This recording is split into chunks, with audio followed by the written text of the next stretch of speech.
Good night and welcome to another edition of In Touch with me, JD Ajapie Emmanuel. Actually, it feels like quite some time since I've been here because last Monday was a holiday, and I know that to this day many of you are still recovering from that Independence weekend, both in a good way and a bad way. Whereas we were celebrating in Vieux Fort, I know that many families and some communities are in fact still mourning the loss of lives. And so as I begin tonight, I want to extend condolences to all of the families and the communities that are grieving. Of course, as I indicated on another program, patriotism, independence, and community spirit is not simply about flying our flags at events, but now is a very good opportunity to reach out to your neighbors, to reach out to your friends, families, and individuals in general who are hurting at this time. And so I'm hoping that the spirit, the community spirit, the patriotism, the love for our country that we saw on display last weekend will continue as we go on deeper into this journey. I want to, before we get into the meat of our discussion tonight, to say a very special good night. This is not something I usually do, but I met a very special child at the Gablewoods Sunny Acres supermarket, and I did say to him that although his bedtime is 9 p.m., he was very excited, and he said, in fact, I always see the advertisement for In Touch when I watch news on Choice, so I was ordered to say a very special good night to Mr. Kyle Joshua Louisi. He is a student of the SDA Primary School. In fact, he's in grade 1, and he did say that he will be waiting up for his special mention. So good night to you, Kyle, and thank you so much for your support. We have another Joshua on our show with us tonight. We will be focusing on the One Laptop Per Child initiative. I think every single St. Lucian has heard about this program. Some have positive things to say. For some, the reviews have been negative. And negative simply because some of us, we have fears that exposing our children to technology may not necessarily be what is best for them at this time. And for others, it is because we really do not know what this is about. We do not know what the capabilities are and what the possibilities are with these machines. And so tonight, we will be discussing the One Laptop Per Child initiative.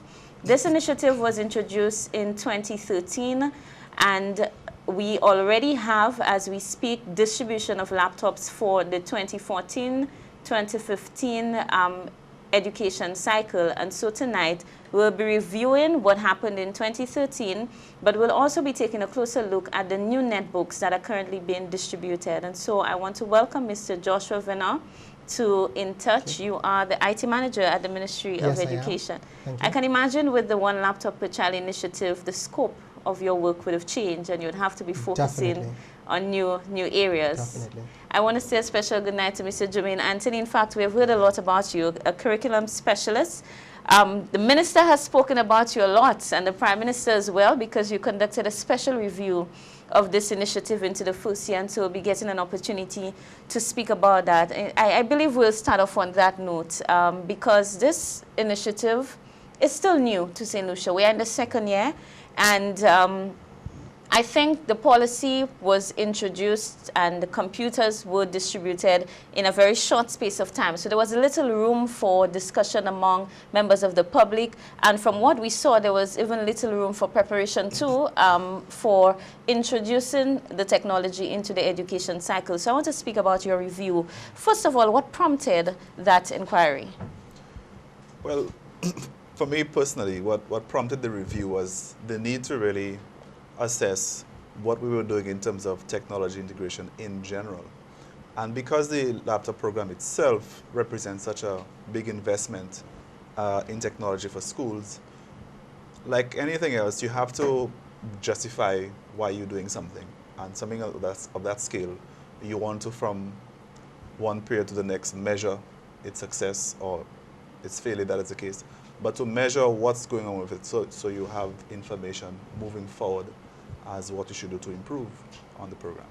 And so you conducted an assessment of the program. Well, first I want to establish, and I have a scientific mind, and so I would have to do a lot of research and inquiry, even in my studies. I want to determine the tools used for conducting that survey. We know that the program was introduced and that review was conducted, but how did we go about conducting that review? We already heard your justification, but how did you gather that information?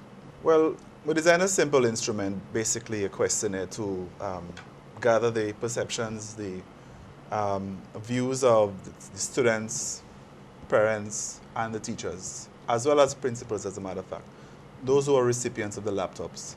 And we tried to get a feel from them how satisfied they were with the device itself, their degree of satisfaction with the program in general, the maintenance, um, well, strategy that was put in place, what they felt was happening with the laptops in their classroom, beyond the classroom, at their home, um, whether they felt the program was in fact having an impact on their learning, what changes they saw were happening um, in terms of how they were learning. So we gathered data on basically these main themes, and at the end of the day, we got a good notion as to how pleased people were with the program, and also what they felt could have been improved about the program. What were the general findings?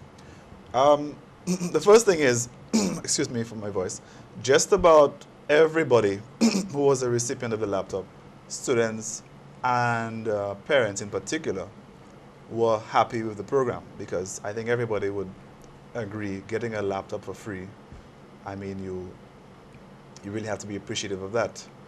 The teachers were mostly, I would say, satisfied. Some suggested maybe the students should have been given tablets instead. Other teachers said, well, maybe the devices should have been given to the schools as opposed to be given to the students. But parents were 100% in support of it. Students, maybe 90, 99%. And maybe some 76, I don't remember the figure very clearly, but it was in the mid-70s, were satisfied with the way the program was rolled out.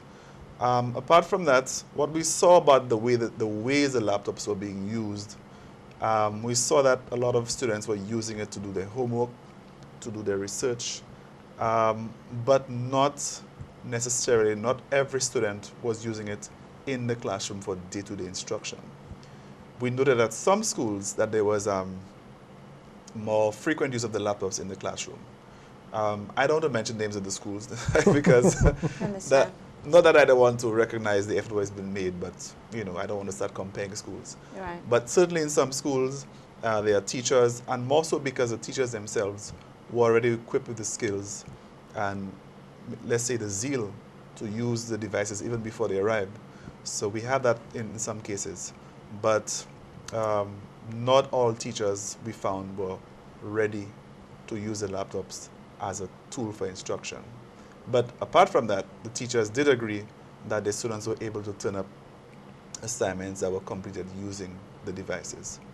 There were a few programming, let's say, shortcomings that were identified as well. The main one for me is the need for teacher training, which was echoed by a number of teachers and principals, because they recognized that whereas the teachers or the students had access to the devices, some teachers were either reluctant or they were not confident in applying the technology in the way they teach. So that was one of the things. The thing that students were most probably unhappy about was the access to the internet at their schools. Whereas all schools have some form of internet connection, it is not enough. And even when the connection is slow, added on top of that, you have the lack of Wi-Fi or access, real access around the school. And perhaps another issue for the teachers as well as the students is the fact that the content that they were expecting on the laptops were not necessarily matching the subjects that they were doing. Although there was in fact content, useful content, generalized on the laptops. Some students would, for example, TD students would have been happy to have some sort of AutoCAD or something of that sort. So these were some of the things we were able to glean from the data. And I think going forward, we know these are things we have to address. Indeed. Useful information that certainly played a role in unveiling the program for this current school cycle. I want to ask you, Mr. Veno, as the IT technician, the lead IT person basically in the Ministry of Education. Are you or your department under increasing pressure to introduce technology into the education system, or are our students ahead of the ministry and ahead of the curriculum on that aspect? Okay, truth be told, we are under constant pressure because technology is changing, and you find that there's a demand for internet or research for that matter. So you find that the school's biggest cry for sure is internet bandwidth. And it's only natural because you could never have enough internet speeds. Indeed. Right? Not even at work. True, true. On the content side, the content for the devices, certainly, and this is where the curriculum officers come in, and I know for sure, I mean, the chief education officer is preaching it daily, that we need to start developing more content to be administered through the laptops for educational purposes. As a matter of fact, as we speak, later this week, we'll be experimenting with some math software. Essentially, we've contacted a Trinidadian company, and they'll be doing some training with our teachers, our math teachers this week, on Thursday, where the students will be given for free, if all goes well, of course. So far, so good. The math past paper solutions in an interactive method. So it runs on Flash Media Player, and the math past papers, the questions are actually worked out. Unfortunately, the questions will not be there, but the answers, the solutions will be there. The reason the questions are not there is because it's the intellectual property of CXC. Okay. So the student then purchases his past papers and will be getting the solutions through the Ministry of Education from a friendly company from Trinidad and Tobago. The issue of the internet, because at the time this program was being unveiled, this was the biggest issue really, an issue for the schools, an issue for the students. Have we made any progress in increasing the bandwidth and ensuring that more schools and more communities would have access to the internet? Okay, certainly. What we did, okay, we get internet at all schools on island from Lime. It's for free. There's no cost to the government institution for that. Yes. Oh, that's good. All schools on the island are being provided with internet by Lime. And what we realized mid last year was that the bandwidth was definitely insufficient. So we've engaged Lime and we've asked them to up the bandwidth. And what they've done for us at all our high schools, they've upped the bandwidth for most schools to up to 4 megs, and there are 6 schools which they were able to take up to 8 megs. Now, truth be told, despite that's the most they could do for us currently, it is still insufficient. Like I said earlier, you could never have sufficient bandwidth. Yes. We've encouraged schools to take some practices such as putting passwords on there or restricting certain access for the teacher use vis-a-vis the students. Because what really happens is some students go to school with their mobile devices other than the laptops, and everybody's expecting free Wi-Fi for their mobile phones. Yes, and we do the same at work. Exactly, exactly. I'm telling you. At work, at my workplace, persons demand that they get internet free Wi-Fi for their mobile devices. So I could understand. Yes. You know, so we've also approached both or all 3 telecommunication companies on island to see how we could secure increased internet bandwidth to the least cost. Because truth be told, if it was one school, fine. But the lowest quote we've gotten is something as high as, well, $1,000 per month per school. So when you were to multiply this by 104 schools by $1,000 per month, we're talking over $100,000 just for bandwidth. Right? Multiplied by 12, that's 1 year. You know, so at the end of the day, we must realize that it comes at a cost. One school, fine, but when whatever you do, you have to multiply it by 100. Yes. And unfortunately, that's just the way it is. And if we pump all our resources into IT, PE might suffer, our PA might suffer, other material might suffer. So in as much as we know the need is there, my ministry and the government ministry for the matter, we're trying our best to get increased bandwidth at an affordable price.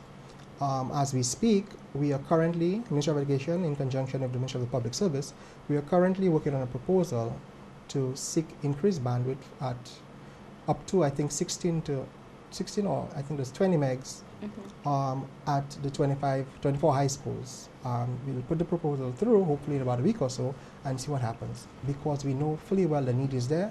However, there's a cost to the bandwidth. I imagine the ministry will be very relieved that we have developments such as the community access centers. Currently, certainly. we have internet Wi-Fi services in Soufriere. I'm hoping that the one in Vieux Fort can be completed at its soonest, of course, and Mico as well. So certainly that would help your cause. Certainly. Let's not downplay it, please. We have Wi-Fi in Soufriere, a quarter-mile radius of the town. I'm moving to Soufriere. Listen, Wi-Fi is life, you know. It's like water to many of us.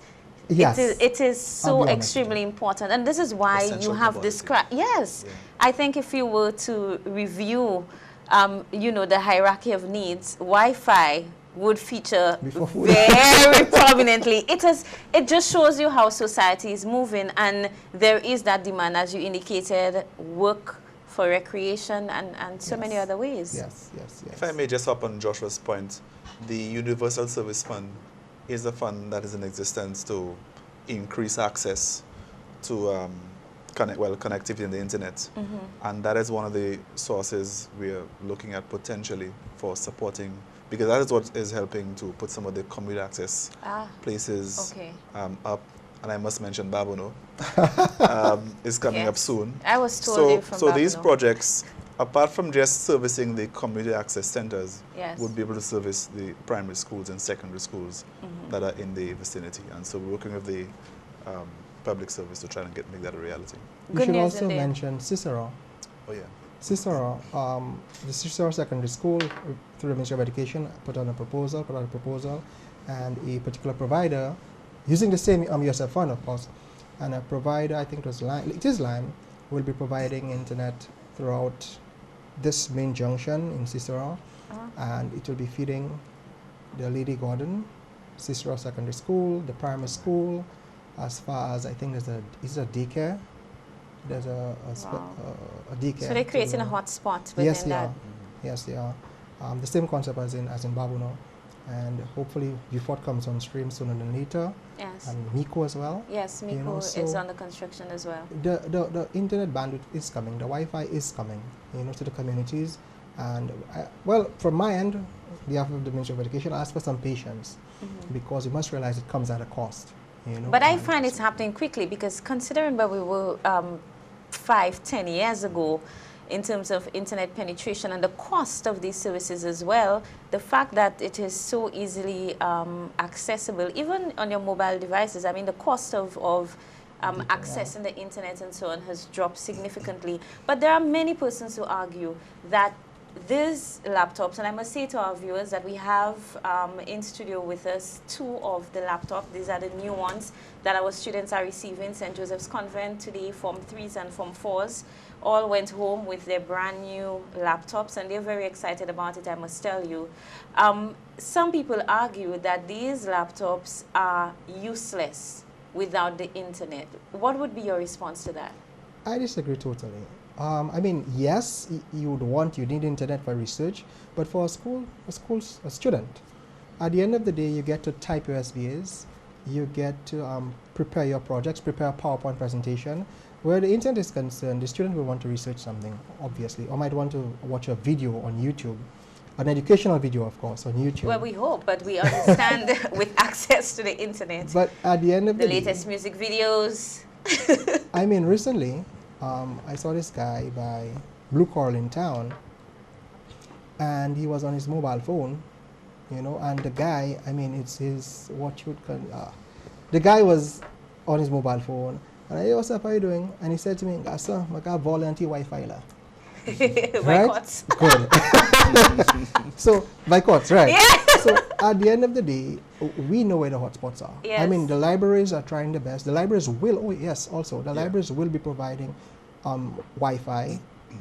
Most are right now, but they'll be getting increased bandwidth in due time. Right. So the students then, after school, they could go to the libraries and utilize the Wi-Fi. I mean, at the end of the day, you do some research, you go on there, and you come off, you prepare your paper. The internet access has its positives and negatives. Yes. I mean, if my student, my daughter, is on there 24 hours a day, something is wrong. Yes, you would have You to be know? concerned Yeah, as a parent. yeah. You need to review and check what exactly is happening there. I am sure you've heard, whereas the Prime Minister did announce that the move from, you know, the vendor last year, where we got assistance through the government of Trinidad and Tobago to purchase the laptops that were used last year. These laptops are donations by the Republic of Venezuela through ALBA, of course. Despite that information being provided to the public, there are many persons who are wondering what is or was so wrong with the last laptop, to the point where some of the students who received laptops last year and, you know, have the larger black Device. devices are saying, well, we want to change our laptops to get the new laptops, because somewhere in their minds they are of the view that this one is much better, or something is wrong with the one that they were provided with last year. Okay, there's nothing wrong with the machines that were provided last year. All right. The only difference between this machine and the machines of last year, the Lenovo machines, is the screen size. Okay. Right? The other machines were 14-inch screens. They were bigger machines. These are smaller. They're 10.1 inches. Other than that, the specifications are the same. The same hard drive. We're talking 20 gig hard drive, 2 gigs of RAM. They both are the same 2 gigs of RAM. Intel processors. That's about it. Well, this machine is a little more sturdier. Well, that's another difference. A little more sturdier. And it should be able to withstand, please don't throw your machines down, it should be able to withstand a 7 centimeter A small drop. impact. Right?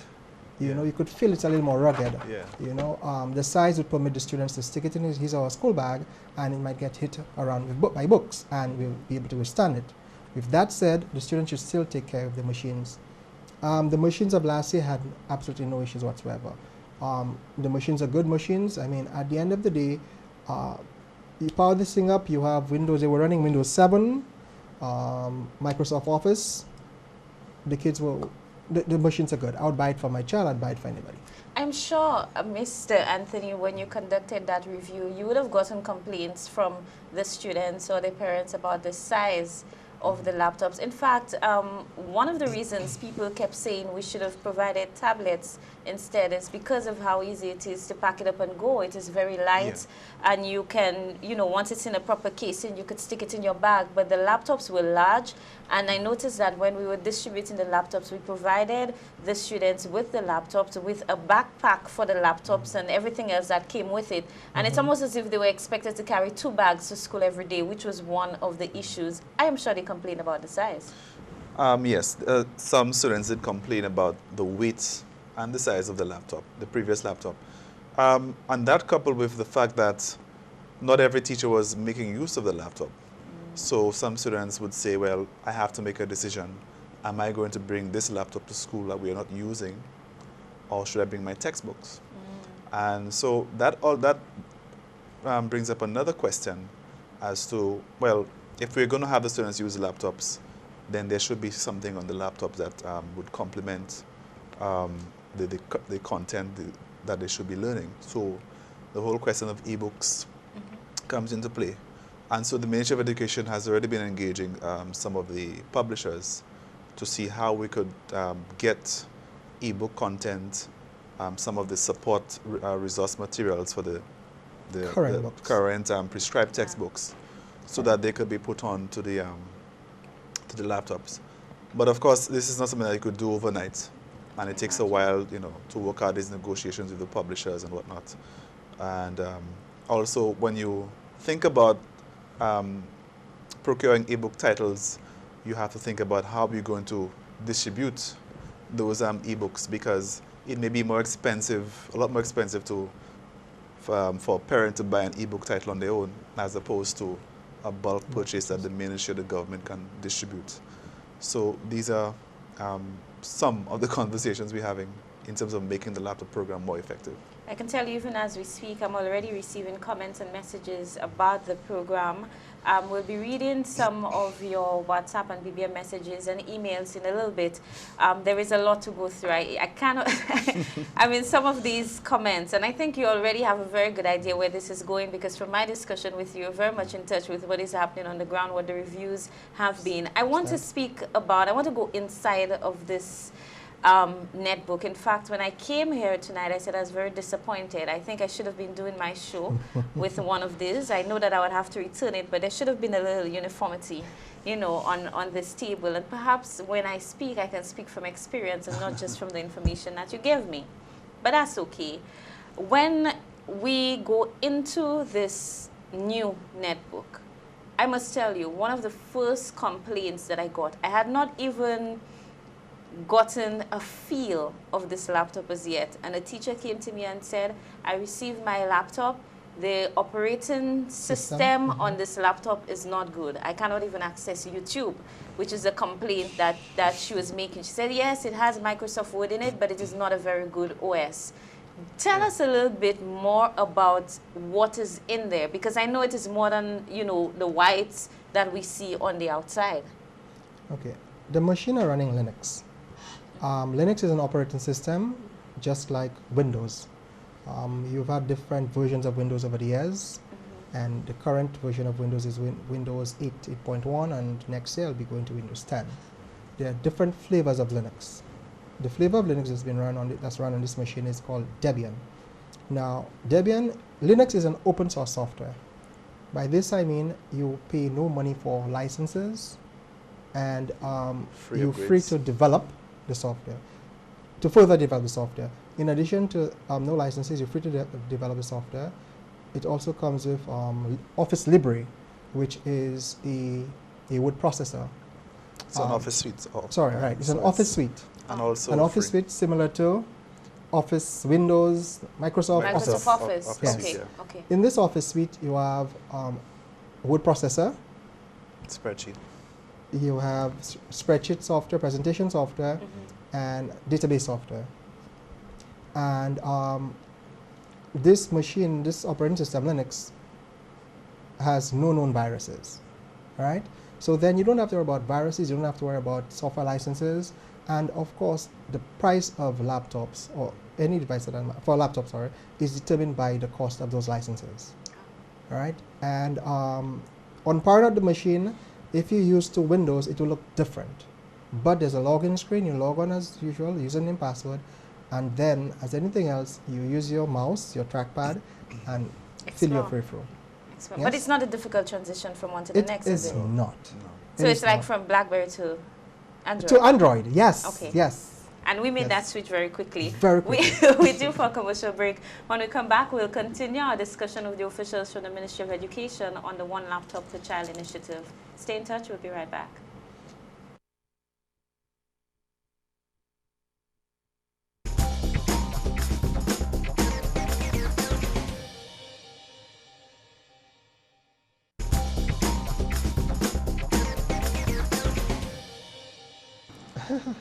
Welcome back to In Touch. I'm your host, Jadia Japie-Emmanuel. We are discussing the One Laptop per Child initiative, and we have, of course, reviewed what happened from 2013 until now.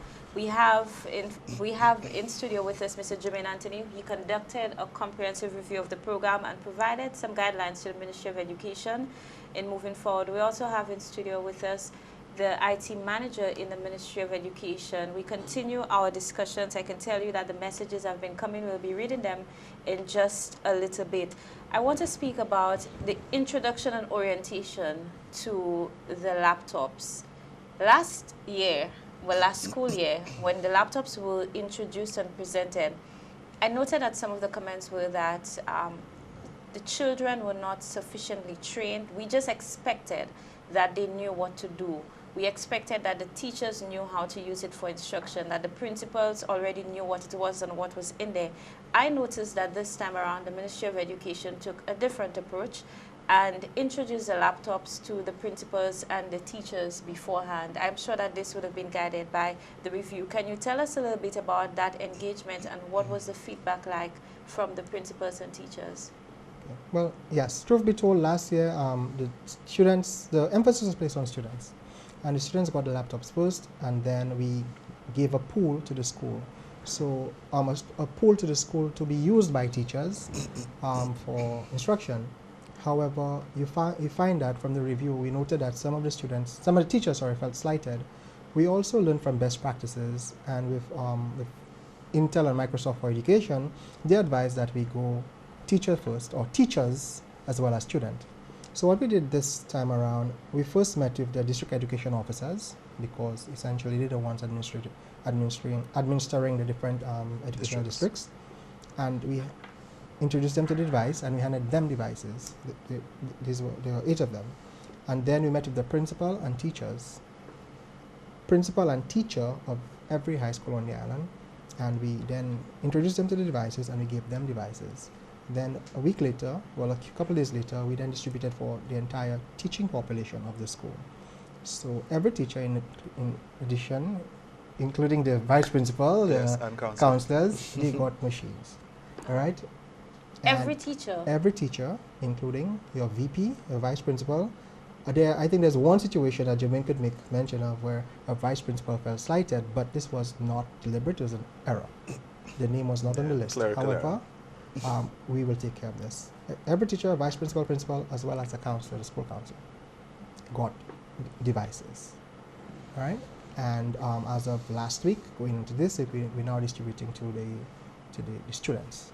In that way, we're hoping to embrace everybody, so that there will be this sort of feel that they are part of the distribution as well. I know the program is called One Laptop Per Child. However, if the teachers or the school staff is left out, there'll be some discomfort. Yeah, and then we expect that they would use it for instruction, which Correct. has been one of the points being raised, that some students believe that they're carrying their laptops to school, but they're carrying it only for one class. Yes. Whereas you may have 8 periods in a day and so on. And so I think the approach to get the principals involved, to get the teachers involved, I have gotten some messages from teachers, and they're extremely elated about that. And so the fact that it's not limited just to the IT teachers, that every single teacher, it now challenges them to make use of the laptop, to incorporate it into instruction time, that it not be used only to type up SBAs, because I know this was a greater concern, that we learn how to type, we learn how to use the software so that we can prepare our material. But I think parents are really looking forward to using the laptops, not necessarily to eliminate books from the system, but you know what we go through on a yearly basis in terms of getting the materials required for schools. I know that you said we're working with the publishers and so on. I'm sure cost is an issue. If I recall, the Chief Education Officer said at the start of the school year, when we were going through, that process of changing the books and sourcing the books, that he found that some of the publishers were quoting prices just as high as the print material for the e-books. How do we get around that? Well, again, we have to understand the real cost in developing a book or resource is really in the the intellectual efforts that go into doing that, and not so much the print. But the way I suppose a creative way of doing it is to attempt to buy these titles in bulk, and perhaps the ministry itself could be a distributor, distributing these e-book titles or resources to the schools and students. It may well be that schools, the ministry can organize for school fees to include a cover charge to cover the cost of these e-book titles, and then the students in turn will not be expected to buy a physical textbook. But these things come with some sort of framework. You cannot just do it on the spur of a moment. You have to plan for it, and you have to know exactly whether the students who are buying these e-books, or the parents who are buying it for them, whether the students will have guaranteed access to it. So, for example, what if the device fails? Do they have access to this e-book resource on some other device, and so on and so forth? But, JD, I want to hit on a point that, because we were talking about the teachers using the laptops and so on, we are very cognizant that such programs are very much dependent on the capacity of the teachers. Yes. And even though the Prime Minister did mention it, and it's something he recognized as well. So it is something that we are very much aware of. At the end of the day, we don't want to leave the students to their own devices and just, say, well, okay, here's a laptop and you Do whatever you see want. what you can do. Yeah. And further, the teachers themselves, those I've spoken with, those who were surveyed, will tell you that they feel they need a little extra coaching and support in how to integrate technology in their lessons and whatnot. And so we've been looking at various proposals, one of which is from the OAS Portal of the Americas, whereby they are offering to do some large-scale training, both face-to-face and online, and at a very subsidized cost. And this is the kind of thing that we're hoping we could push and get done in the medium term, so at least we can develop a good number in the first cohort, whereby we will have teachers who can then in turn support, the technology integration among their peers in their schools. So this is really, really critical. Another means of teacher capacity development is available through CXC's Notesmaster, which I'm sure you've heard about. Now, what CXC Notesmaster is an attempt to build a community of teachers online. And what the platform does, it supports teachers, curriculum persons, students, educators, all on this one platform where they contribute content, they contribute lesson plans, they also have a means of mediating and vetting content and notes from other persons. They contribute questions, there's room for dialogue, and that is the kind of activity, or these are the kinds of activities we want teachers to be involved in the 21st century. But how do we encourage our teachers to use it and our students to access it? Because I get the feeling, in fact, the Director General of the USCS was on the show sometime last year, and he spoke about that. He says that there are resources available. However, we have not been able to connect our teachers and connect our students to the resources that are available so that they can take full advantage of it.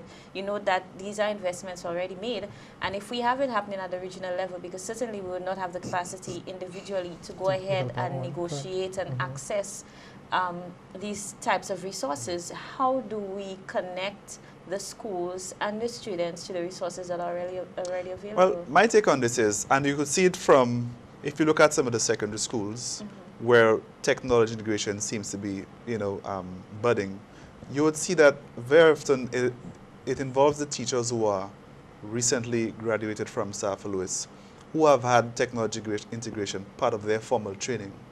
So they're more or less comfortable with it.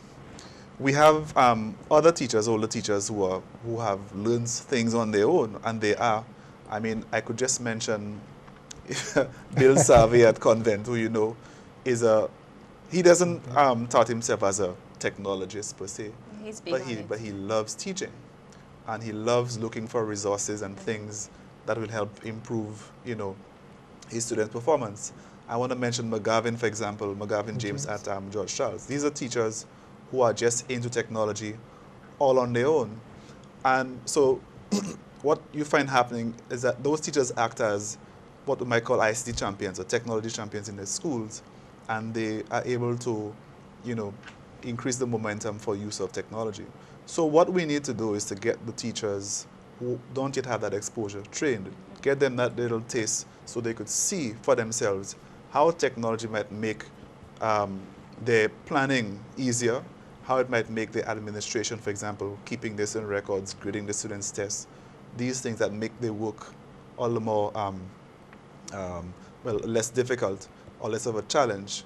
And so once they get that little taste that, okay, this thing can work for me, or I can give my students 24 access if I can put up this resource on a wiki, or maybe I can get better interaction from my students, some of them who are not very open to speak out in classroom might be more likely to comment or contribute in another form using technology. So we need to expose our teachers to these means, so get them to learn using these platforms, and they in turn will feel the confidence to use it in their own classroom.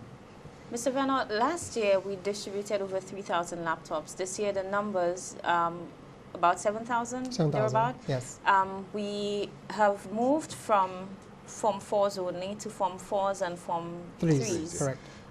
Someone just asked what forms will be getting the laptops next year.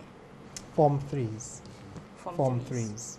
3s. Truth be told, the students get the laptop in Form 3, and we're hoping that it could last them the 3 years. You know, the idea of giving the student a laptop from Form 1 is trying to stretch for 5 years. It might be a bit more difficult, where the student actually need this laptop for sure in the 3, 4, and 5 years. Yes. Yeah. So the lifespan generally would be About 5 years. about 5 At years. 5 years. Okay. But in a student's hand, it might be less. Okay. Understood. You know. If I can go through some of the messages, you can send your emails to intouchwithjadia@gmail.com, and the WhatsApp number and BBM number is also on the screen. We'll be taking your phone calls in just a little bit, but to go through some of your messages, someone says the laptop for schools is a good initiative. However, there is no set curriculum designed for instruction.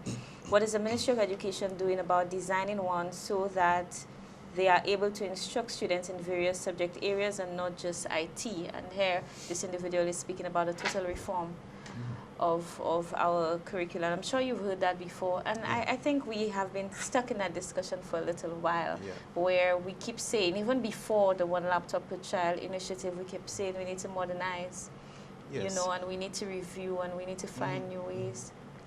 Well, the idea of curriculum or technology integration in curriculum is not new, but it is an undertaking in its own. There's a lot that can be done in terms of maybe copying other examples, tweaking, adjusting to meet our needs and so on.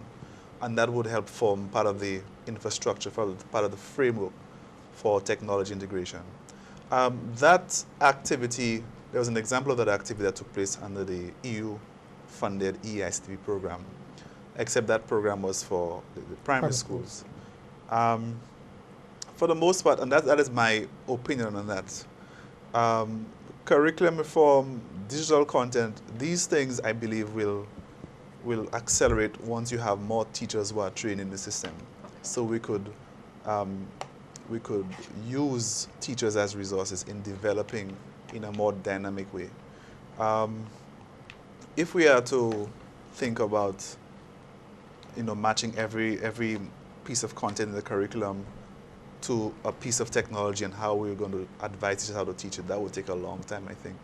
But if we instead pool resources, all the teachers who are able to use technology smartly or effectively are able to share what they do in terms of what their practices are on a day-to-day basis, we will have over a period of time more than just a repository, but more of like a community of practice where teachers know how they could use or where it makes sense to use technology when you're trying to put through a concept or a topic.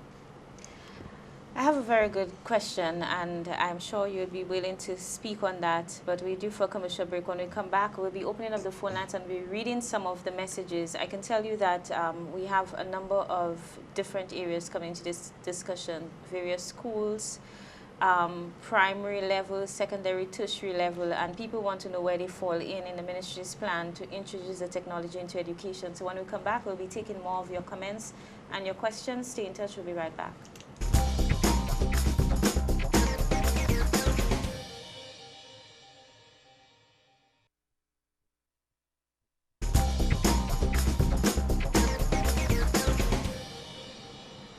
Welcome back to In Touch. I'm your host, Jadia Japie-Emmanuel. Our telephone number will be up on the screen in just a moment so that you can call in with your comments or your questions. In the meantime, let me go through some of the very interesting messages that I've been receiving. I can tell you that 7,000 laptops are insufficient. I've not received 7,000 messages, but based on what I'm receiving here, I can tell you that the demand is much more than what we have in stock. There is a message that says, good evening, I'm concerned about where CARE, which is the Center for Adolescent Renewal and Education, fits into this arrangement. I'm querying about CARE receiving the laptops as well as the program because it is very good and they need it as well. Okay. Arrangements for CARE? Yes. Every student in the Form 3, Form 4 age, no matter what school you are on the island, you will be getting a device. And that would include special education as well. Yes? Yes. So care will be taken care of as well as special education. And private. And the private schools, of course. The private schools received the devices last week. Very good. Another one says, with all the focus on IT in the school, from a CXC perspective, what is the next move?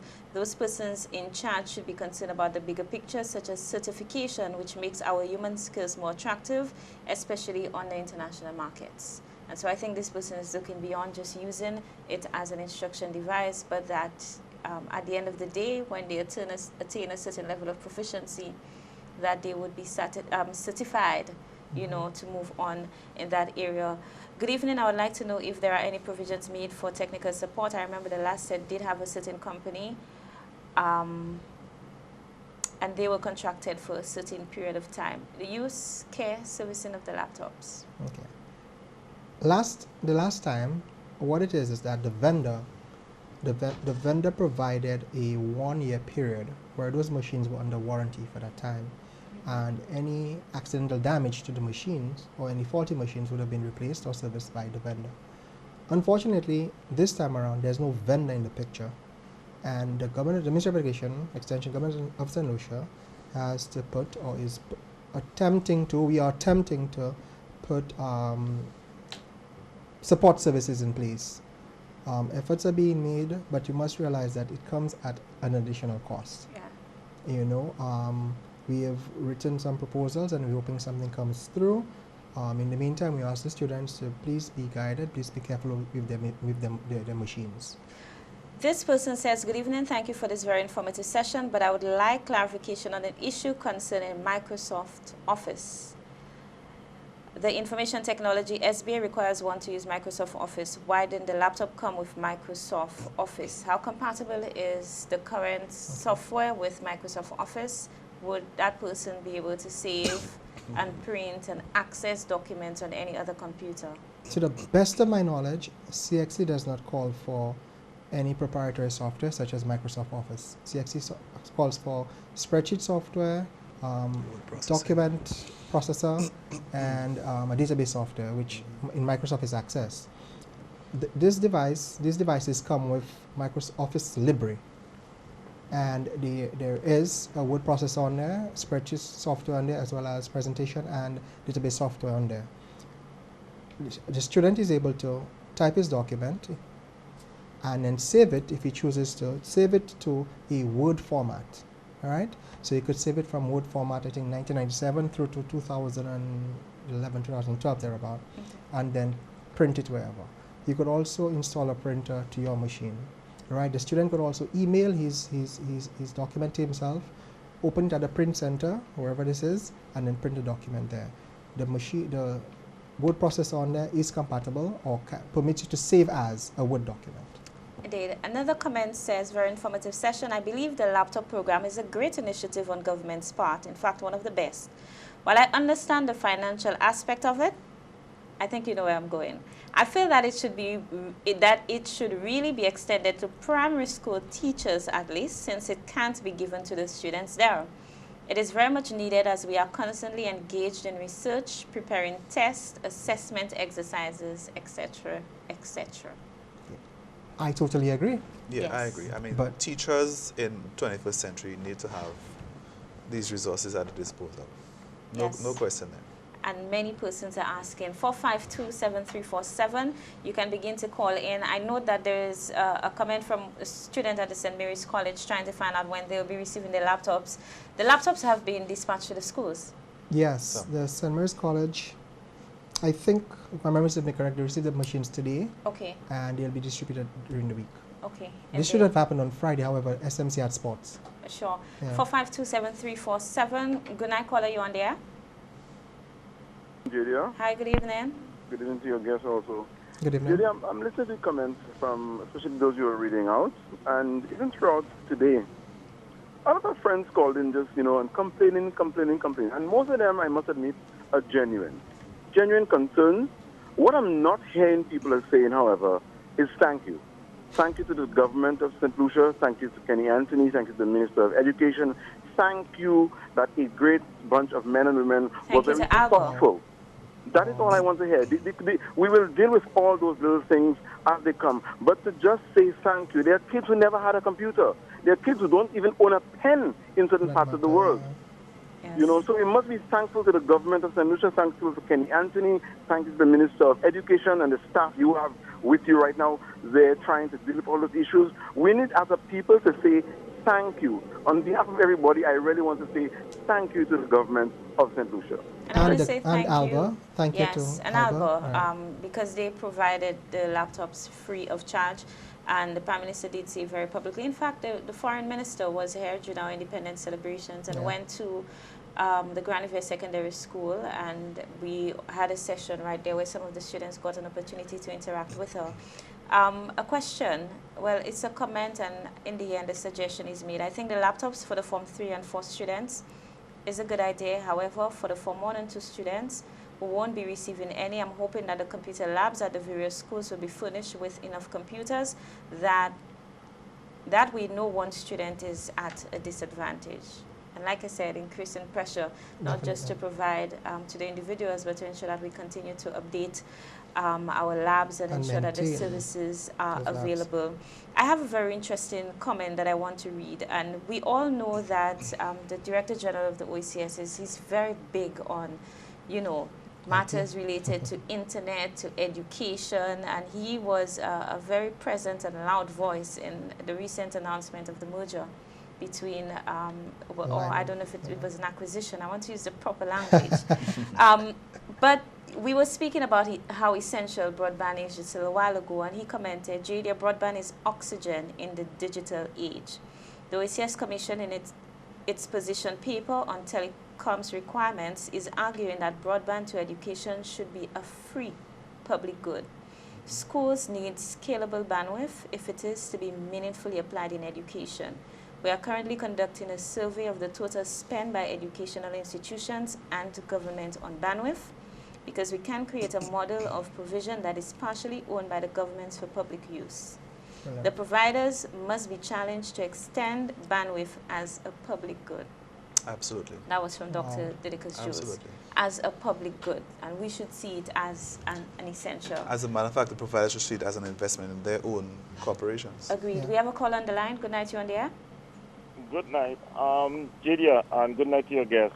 Good night, sir. I think, if I can recall, that the EduNet system has been around for 14 years, and it has been free to all schools, provided by Lime or Cable, whatever you want to call them. Yes. And has been free.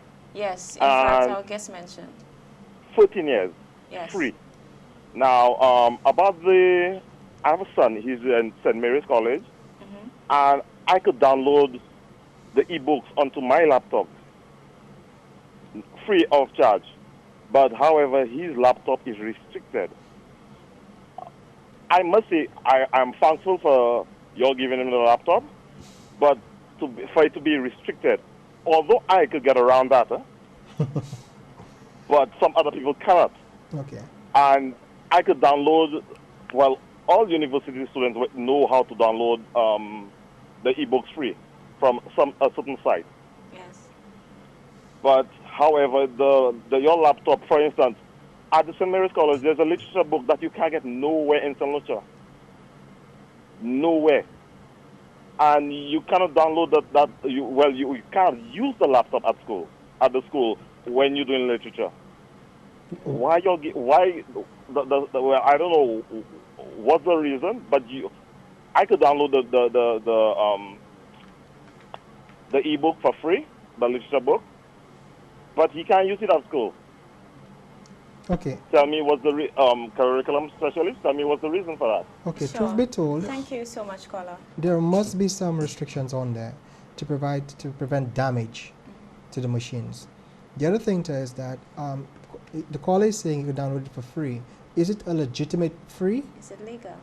Or if it's illegal, then we can't encourage that. Right? We can't encourage illegal software. We can't encourage pirated software. You know, as the government, as a responsible government, you can't do that. Someone says, I believe the laptops should have CD or DVD slots. Do these laptops have slots? No, they don't. No, they don't have carry optical reading devices, and that would make the devices that much more expensive. Okay. And because today we are moving more over to flash media, Yeah. what I mean flash medium in terms of your flash Drive. disk, Mhm. flash drive. The CDs, as you know, easily scratched and so on. And the memory We card slot. It's we've sort of becoming moved obsolete. away. It's a bit of an irony for I'm well, trying to familiarize myself with what I have here. Oh, there's no I'll- CD-ROM in there. No, I don't. But I've been getting by. no, you won't have one day. A lot of the textbooks do have optical In the back, drive media, yes. they do. Yeah. But there are ways and means of converting that into an image on your computer. Copy into a file. flash drive and Or then copy stick to it flash in there. drive, yes. Or copy into Dropbox, or what's the other one? Google Drive, Google and Drive, download yes. into So your there are ways of machine. circumventing that. It's the Yeah. data you want. You can preserve the data in different formats. Indeed. We have another call. Good night, you're on the air. How you doing? I'm doing very good. How are you? Fine, thank you. Good night to this powerful and energetic young man. Good evening, Good sir. evening, sir. Yeah, brother Joshua, your name is very powerful. Oh, thank you. Yes. Yeah, I think when Moses died, I think Joshua took over the mantle, you know. Oh, I'm trying. I want to say that Kenny Anthony, Dr. Kenny Anthony, and every member of his cabinet, I think they deserve a Diamond Jubilee medal for undergoing such a noble task.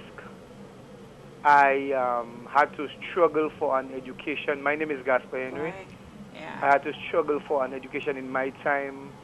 When I had to do my studies, I had to go to the library. I do not know if you all were around in those days because you all seem to be very young. I don't think I was born yet. I had to go to the library and borrow a book.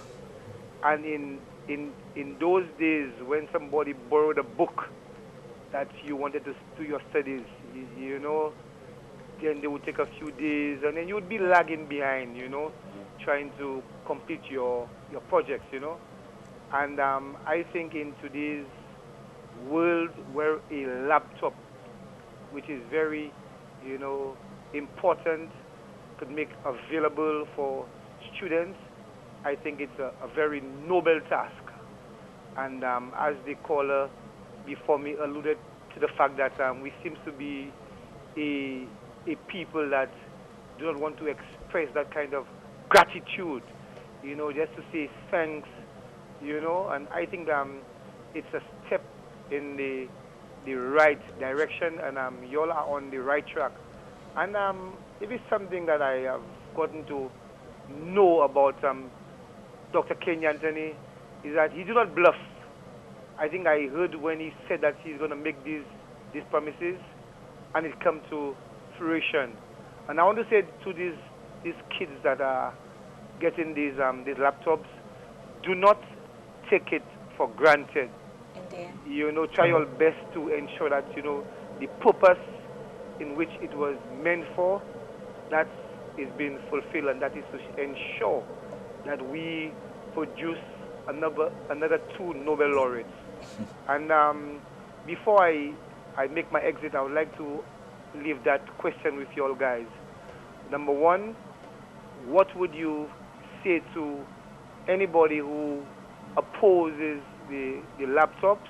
And number 2, what would you say to anybody who said that education is not important, we should go for common sense instead? Thank you very much. Thank you so much for your comments and for your questions. Those who oppose, are there people who really believe that the laptops have no place in our education system? Yes. Well, Did you get that comment when you reviewed well, the program? certainly not among the people surveyed. No, we didn't get Okay. that sort of opinion. So those who are I the think- beneficiaries do not feel that way? No. Okay. But what you do get is a sentiment that, you know, could there have been a better investment made within the context of technology in the schools? Right. And maybe that could be the case. But Equip the labs, you've been saying. yes, for example, you could have increased the number of labs, you could have increased the number of computers in the labs, you could have improved infrastructure at the schools. But what I always say is, at the end of the day, a student having their own device also improves that person's quality of living. I mean, in so many dimensions. That person is able to go home, and within the comfort of their home, they're able to do their work. on their digital device. They no longer have to borrow one or beg for one. One of the things we found out too in the survey carried out was parents who now had students who had their own device then sought to get an internet connection to support, their students' learning. So you have some mobility happening. As a tool for social equity, I mean, the laptop program is definitely a success. More people have access to the internet, more people have access to a productivity tool. Indeed. And a comment says, I tip my hat to both Joshua and Jermaine for their involvement in aiding our students and teachers in ensuring that the rollout of the laptop program is as seamless as possible. Many thanks to the governments of St. Lucia and Venezuela for affording our students these precious gifts of education. I just hope that the eBooks program does become a reality, as I've been advocating for quite some time now. But kudos to that program, as I see how immensely my own daughter has benefited from the one she received in 2013. Someone says, when are we going to start concentrating on development of the innovative side, the apps, developing websites, getting the students to use the laptops to do things that are meaningful and can become income generators? That's actually a very, very good comment, because I'll tell you, we are consumers. The majority of us, we get the devices and we consume stuff. We don't develop.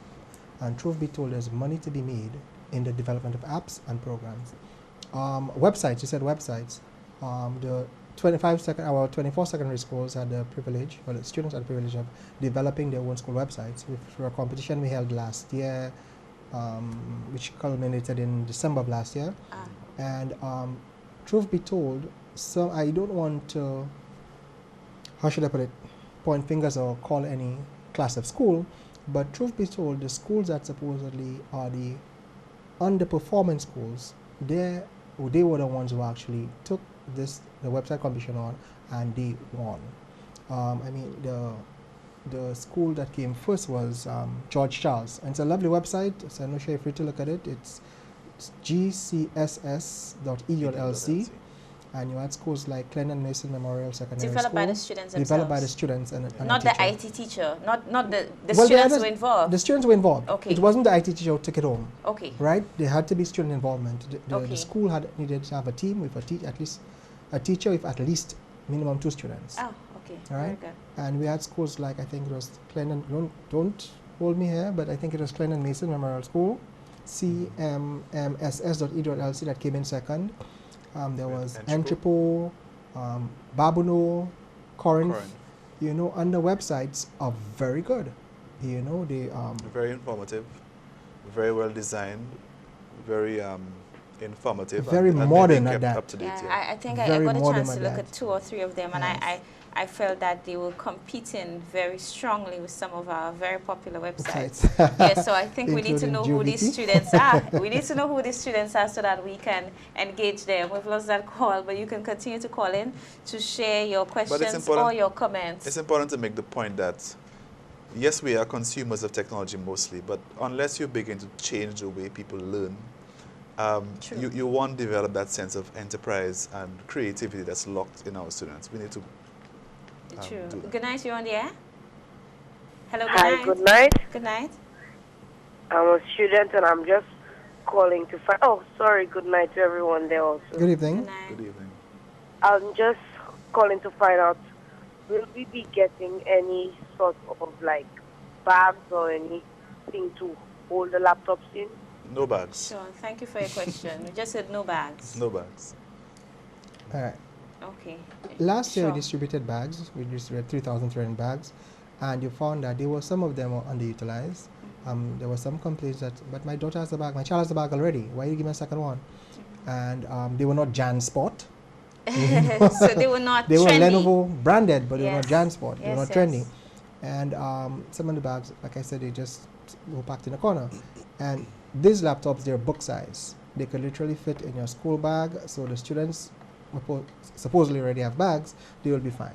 The laptops will be fine. What will happen? I mean, if I put that in a bag and my heavy mathematics textbook rubs against it, Truth be told, unless you fighting, pushing, and tugging, the machine will be It'll be fine. perfectly Okay. fine. Yes. Indeed.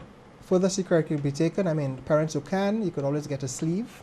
oh, A so sleeve, you because just- I remember doing a presentation at a secondary school on the island last year, and the student says, "Hey, but we did not need any bags. We could have gotten sleeves."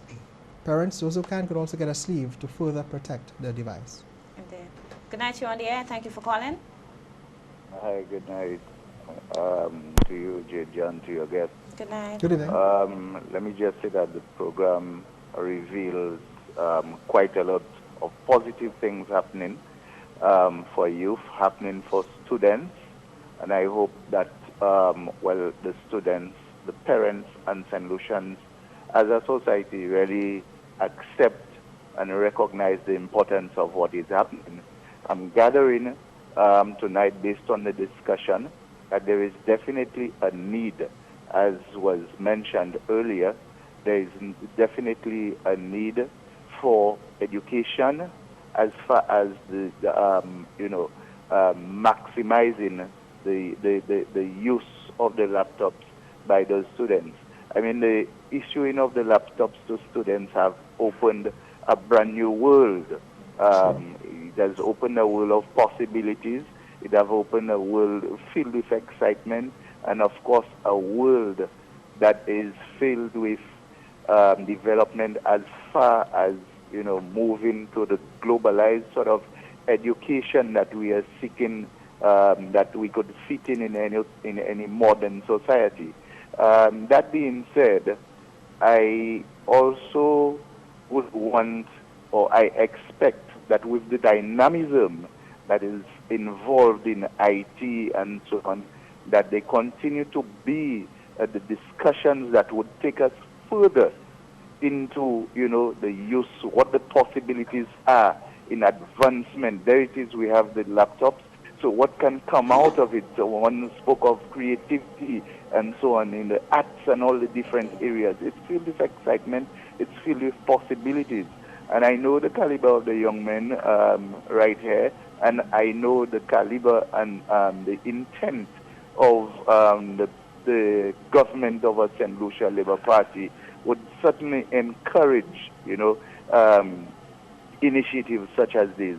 So again, I want to commend the government. I want to ask you gentlemen to ensure that you keep up the good work, ensure that the recommendations are made, that all the initiatives are pursued, so that this program could be sustainable and could be very beneficial to all who accesses it. Thank you.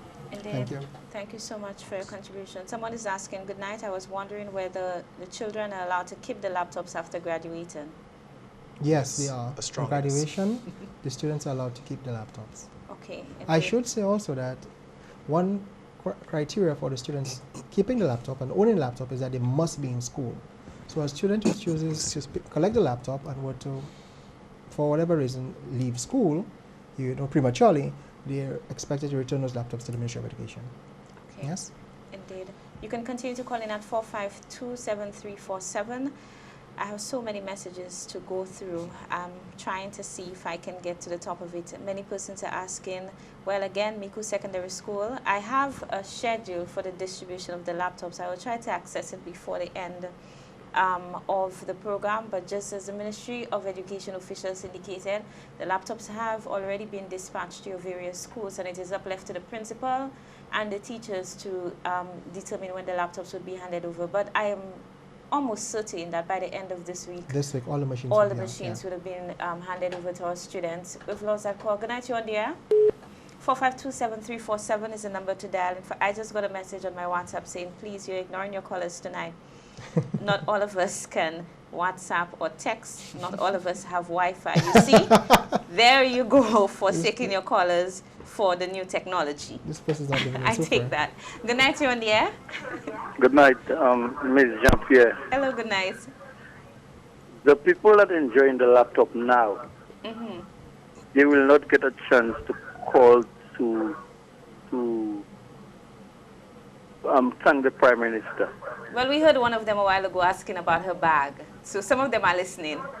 And I've been getting messages from them asking me for the passwords and asking me for websites and so on. So they're listening. But Ms. Jean-Pierre, Yes, they have a lot of negativity out there. of course. Wanted to course. cloud us. Of course, there are negative things. We live in a world of positives and negatives. And Kenny is the best for St. Lucia right now. I'm Tell sure many them- people would agree with you, myself included. Thank you. Thank you so much for your contribution, caller. Somebody says, I am messaging from my new laptop, and I want you to know that we can access the YouTube. I'm not too sure what the teacher was seeing. And we spoke about that. Yes. Yes, we spoke YouTube about that. is a website. Yeah. You know, the machine comes with iSweasel, which is the browser, Okay. and you can access YouTube like any other website. Yes, but I just want to say to you, I hope that you access the positive things on YouTube. Go to Yes. get your mathematics tutorials to ensure that you are increasing your knowledge and you're doing something positive. But thank you for your comment. Considering the price of a laptop, if my child is blessed with such a valuable gift, I'll be more than happy to try to get a bag or sleeve for it and not wait for government to do so. Good night, you're on the air. We have lost that caller. Someone says, great vision. Please thank the government for me and Alba as well. Yes, we must never forget that this is a gift from the Republic of Venezuela and Alba. the Last people year, in of fact, the Venezuela. government had to pay. Yes. Mhm. The government had to pay, and I think many persons were under the mistaken impression that the laptops were given by Trinidad and Tobago. But what actually happened is that because of economies of scale, they were ordering for their schools as well, and so they facilitated it. However, the government of St. Lucia had to pay for that. I'm getting a comment. In fact, this is the DCO for instruction. Sorry, there is also a move to get students to have access to mathematics past paper solutions on their laptops, and to help them develop their skills in mathematics as part of the mathematics instruction.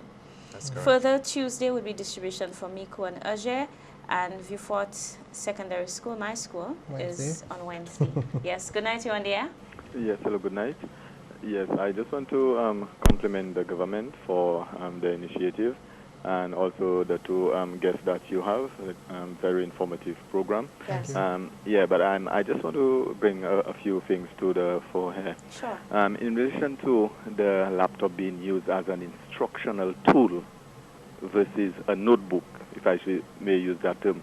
This is when I'm expecting now by next week or week after to hear now these two officials calling us at the school to tell us what is in place for instructing the teachers, giving them, okay, you may have, let us say, the IT teacher is comfortable already, but what about the social studies teacher? What about the history teacher, the language teacher? What are the programs available that they can utilize it so then the laptop now will not just be used for IT or EDPM, but then you can sit in a class, whatever the room is, be able to access the net or whatever program. Let us say the teacher is teaching, and then the teacher is giving an exam. The teacher should be able to have a program where all the students are there with their laptops and just simply ask the children to click onto that program. They get the exam, they do the exam, and they forward it back to the teacher right away. These are the kind of things we want to move into. And then also you're looking at now, we're moving away from the scheme book, okay? Because if we are going technological, so I don't expect now teachers to be writing up scheme book and so on. You just simply use your laptop and you forward that to the principals. You forward your lesson plans, you forward your scheme and everything to the principals, you forward your exams, and the principal at any point in time can access the teacher's information in terms of the lesson plans and so on, can just simply enter a class with his laptop, and then we'll have whatever information from the teacher and then can just follow with the teacher rather than a scheme book. When the teacher needs it, then come back to the office, I need my scheme book, then you go back to the teacher, you need the scheme book. So we have to do away with that and then move strictly into that field. So I just want to know also, and also as I said, in terms of the bandwidth, Lat School, for example, Grand Riviere, where you have about 3 different buildings. Okay, you may have access to the internet on one side, but on the other side, you don't have access to that internet.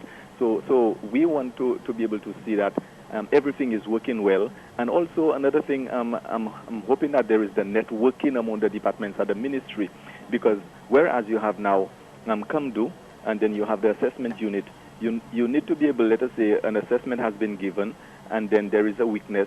We need to be able to email that to CAMDU and tell them, okay, we need some intervention in an area in mathematics or in an area in whatever subject area. And CAMDU now, they have that in the bank, and they can just simply email that to the schools, and then the teacher now will get that email and then will forward it to the students or will forward it to the parents, and that's where the networking comes in, and then you will see the effectiveness of the process. Indeed. Thank you Can so I, much. please? A lot to chew on, indeed. He actually sounded familiar. I think I know his voice. So I should tell you that last year, the Ministry of Education acquired what is called Google Apps for Education platforms for every secondary school on the island. The platform entails every secondary school have its own email server. For SMC, the domain would be mail.smc.edu.lc, SGC mail.sgc.edu.lc. Every school has an email platform, and every school administration can give every student an email account, right? In so doing, Google Apps for Education also comes with collaborative software where some schools, I will call out Cicero Secondary School, where the teachers use the platform to collaborate on their scheme books, and it's done electronically. There's also Google Apps for Education. Essentially, it's a classroom management software whereby a teacher could create a classroom, add students to there using his or her email account, and then send material to them. The students could then reply via this email, and it goes to the teacher's inbox. So at the end of the day, the tools are there. Some schools are using it, some are not. You know, now from time to time we invest in platforms, and some persons figure we won't use them. But the Ministry of Education have been pushing this Google Apps for Education, and truth be told, out of the 24 schools that already have the platforms, there are 24 high schools, I think for the most part maybe 10 are using it. It's not good enough. I remember the very first day I met the principal, or the very first day we presented it to the principals, one principal came to me and says, "Sir, I need this at my school ASAP." So I said to you, "Ma'am, we'll do you the first," and then we created her account. She went to school. She sent an email to all the students saying, as of now, all our communications will be coming by email.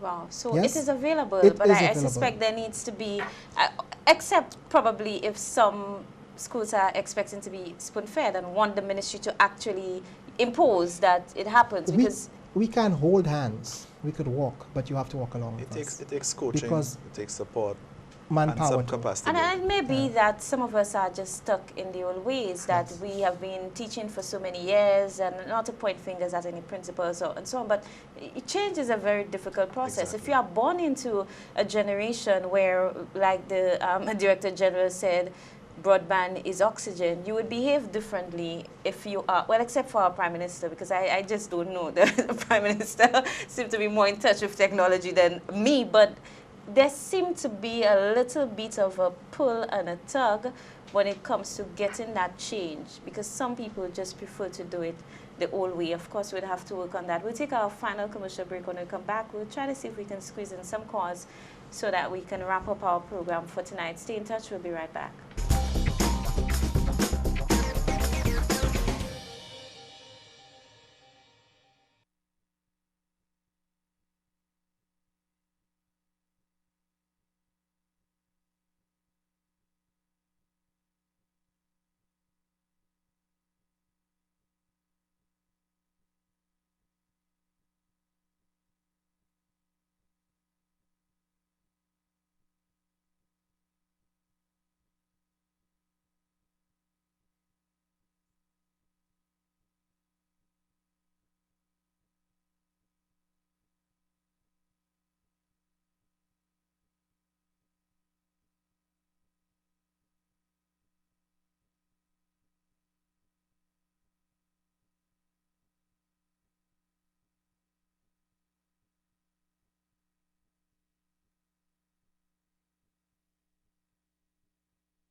Good night and welcome again to In Touch. My guest this evening, by now you should know, we have the IT manager in the Ministry of Education, Mr. Joshua Venner, and we also have Mr. Jermaine Anthony. He's a curriculum specialist in the Ministry of Education as well. We have been discussing the One Laptop Per Child initiative. Your comments and your questions continue to come in. I received a comment that says we just began using the Google apps with the grade 2 and 4 SBAs. And I also have a comment. It says the laptop initiatives are great. Please note that CCSS has been taking advantage of them. With our fully functioning website for 3 years now, teachers can have online courses with their students. The Maths department are using Moodle to reinforce concepts, etc. And again, I understand that care is being considered for laptops. Will the Boys Training Center be considered also? And I received this message twice, so it means yes, this person the Boys Training Center, the boys there will be considered for laptops. As a matter of fact, it was last week I was emailed the list of boys within the Form 3 and Form 4 age. Okay. For us to process the laptops. So once you are within that age group, whether you are at a special education center, a private school, or a public institution, you will be receiving the laptops. In fact, that is great news. 4527347, we'll try to squeeze in at least 2 more of your calls so that we can get your views or any questions. There may be issues that we have left out. Feel free to call in to do so.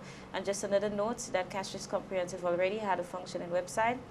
And they would like a shout out for that because their website was functioning before the competition happened, and they have been making very good use of the One Laptop Per Child program. I like that kind of engagement and enthusiasm because while some schools may be behind, it is not because the technology has not been made available, but while we have not seen that kind of drive and push from some of the schools, based on the comments that we are receiving, and what you said in terms of the competition and participation, there are schools who have recognized how important this tool is, and even without a push from the Ministry of Education, did take steps to incorporate it into the daily life, and it's oxygen really, not just for the young individuals, not just for the students, but once you exist within that time period, you are pushed into the direction where you would have to adapt. Again, various schools, people are messaging to ask when is distribution for their schools. A list has been provided. If I can just repeat what has been said already, no school is left behind. Someone is accusing us of doing the schools in the north first while the schools in the south are suffering. This is not the case. The principals were brought in. The teachers were given the laptops before the students because we need to prepare them to ensure that they are exposed to it, they know how to use it.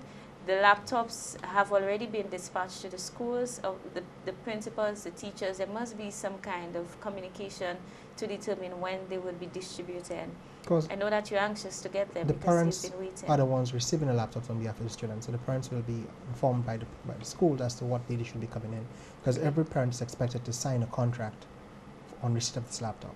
Okay, they are very, very, very anxious, and the time.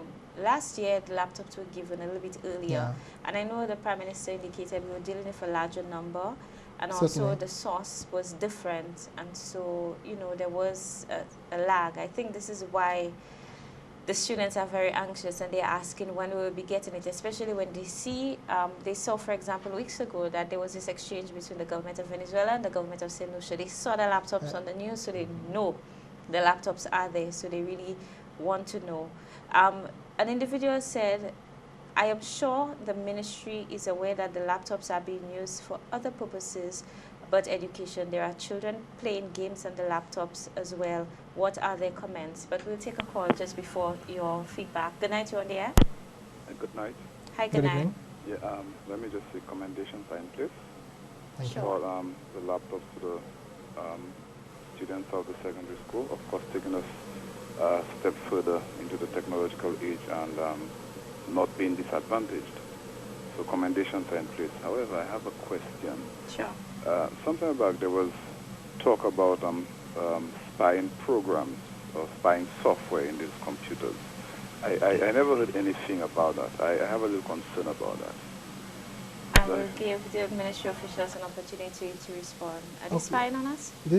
Not at all.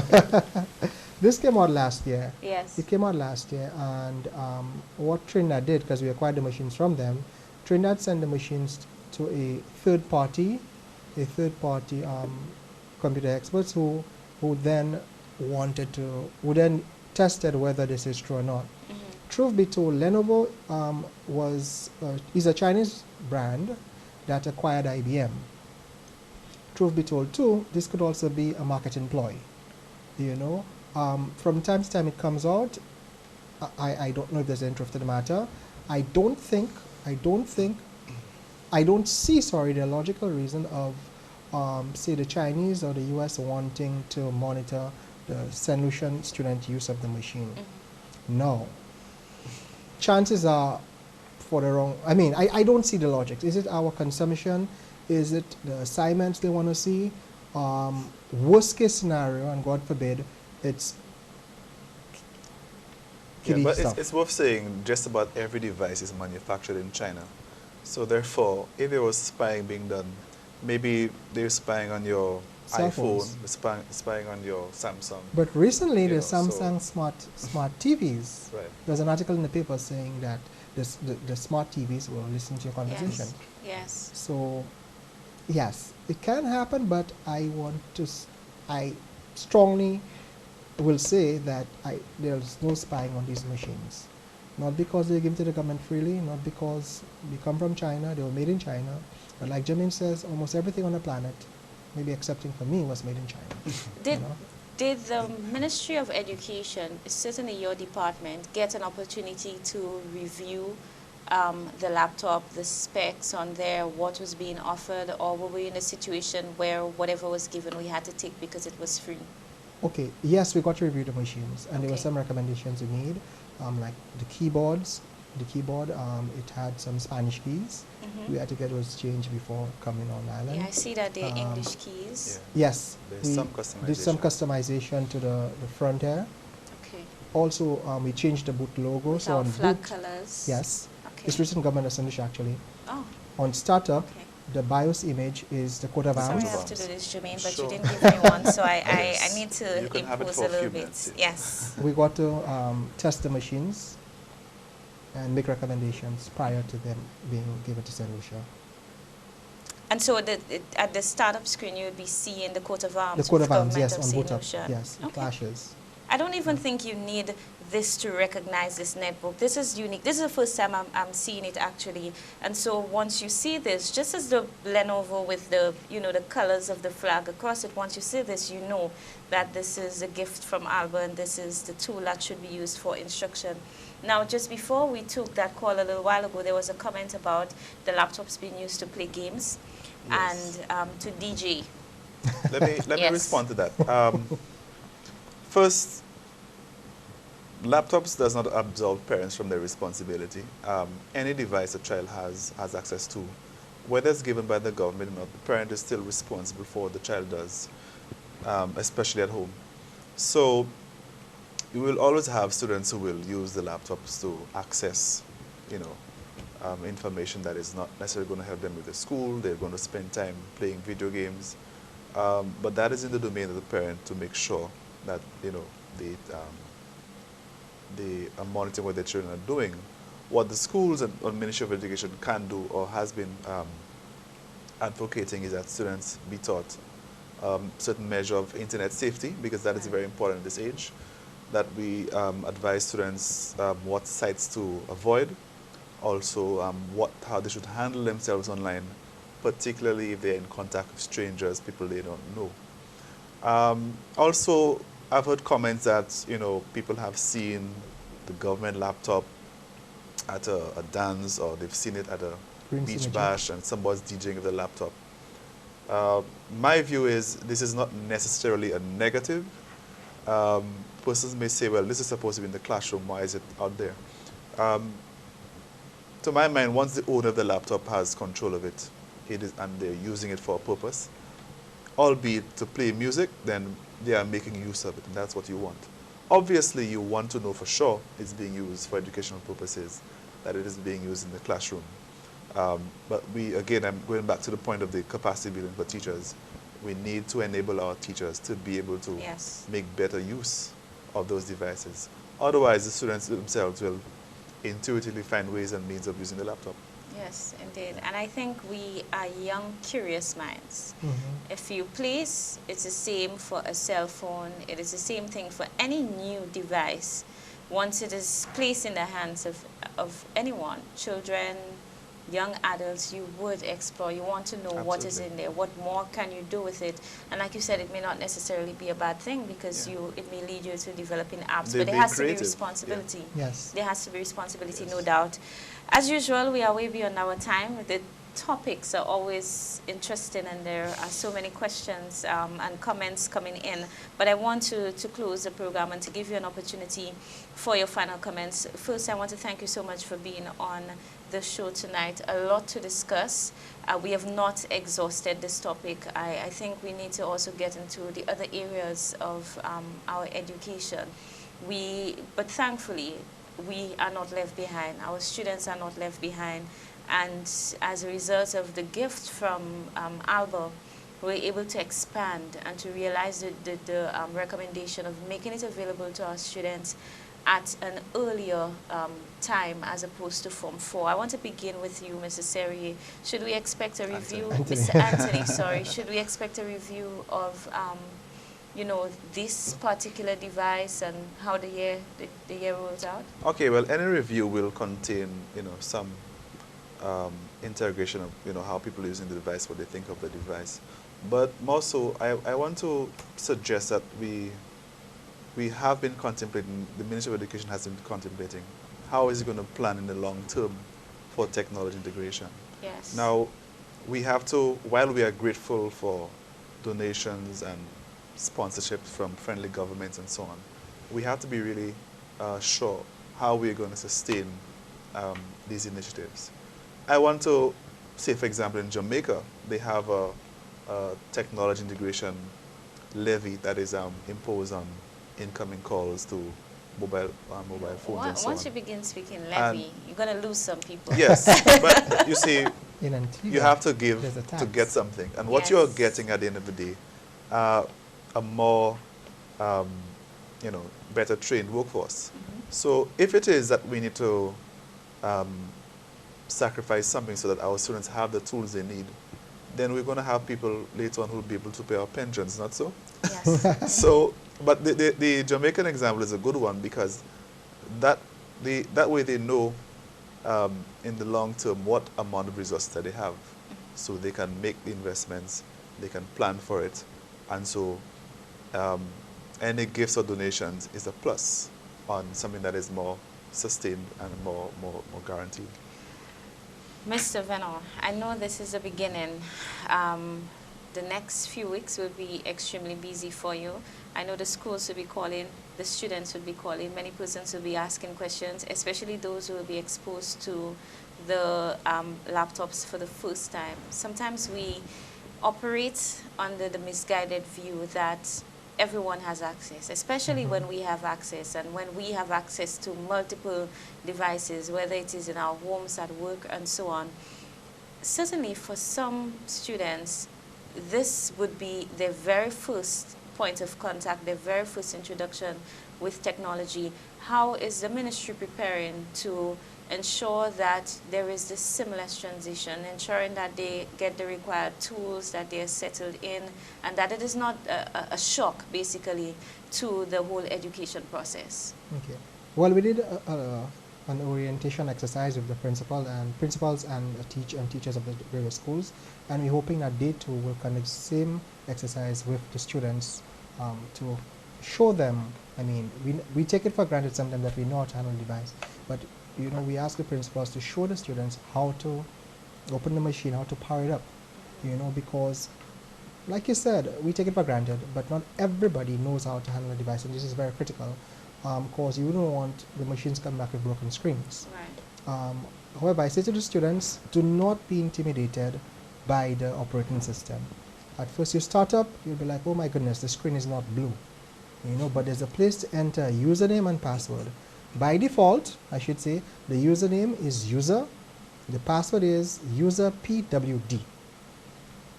On logging onto the machine, you then change the username and then change your password. Okay. You know, but don't be intimidated.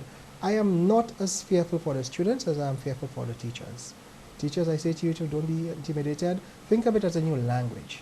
You know, if these were MacBook Pros, nobody would complain. Hello, because that's the top thing. However, however, macOS runs on Linux. It sits on the Linux platform.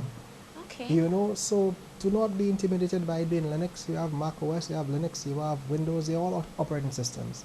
And this is the education system. This is where you go to learn. That's the best place to start in the school, to learn how to use a different operating system, learn how to use a different language. So truth be told, tomorrow you're pushed out there in the work world, and you're not intimidated or you're not left back because you can't use a different operating system. Yes. All right? So don't be intimidated. Turn your machine on and take advantage of it. Indeed. I think I will end with a comment from one of our viewers. She says, "Good night. Just want to say that the government is doing a good job. My son spoke about being in Form 5 and we did not have one at home. He used my phone, so this certainly is a good help. Thanks." And it spoke again about the whole issue of access and people, you know, our students especially being able to access. We spoke about the limitations too, and some of the things we recognize that we need to focus on in order to make this a more beneficial and impactful program. But certainly you have to start somewhere. I think if we have to wait for 100% internet penetration to introduce laptops into St. Lucia, nobody would have a laptop, because at the point and at the rate we are going now, certainly something needs to cause something else to move. And I certainly like the drive and the passion I see from the two of you from the Ministry of Education. And of course you have the support of our fighters, like the Director General of the OACS is very passionate about this, and every time he speaks, you could see that there is that move to ensure that there is greater access and to ensure that the providers see it not simply as a service but as a public good as well. And there's equity. Indeed, indeed, and that there is equity. I want to thank our viewers as always. Thank you for contributing to the program. Those who view and did not comment or did not call are no less important than those who called in with their comments. I want to thank you so much for tuning in every Monday. We'll be back here next week Monday with another interesting and exciting edition of In Touch. Do enjoy the rest of your week. And remember to keep your friends, your neighbors, and our community, our nation in prayer as we go through what seemed to be a very difficult period for some of our families, especially those who are still mourning and trying to come to terms with the tragedy that occurred over Independence Weekend. Enjoy your week. We'll be back next week, Monday, with another edition of In Touch.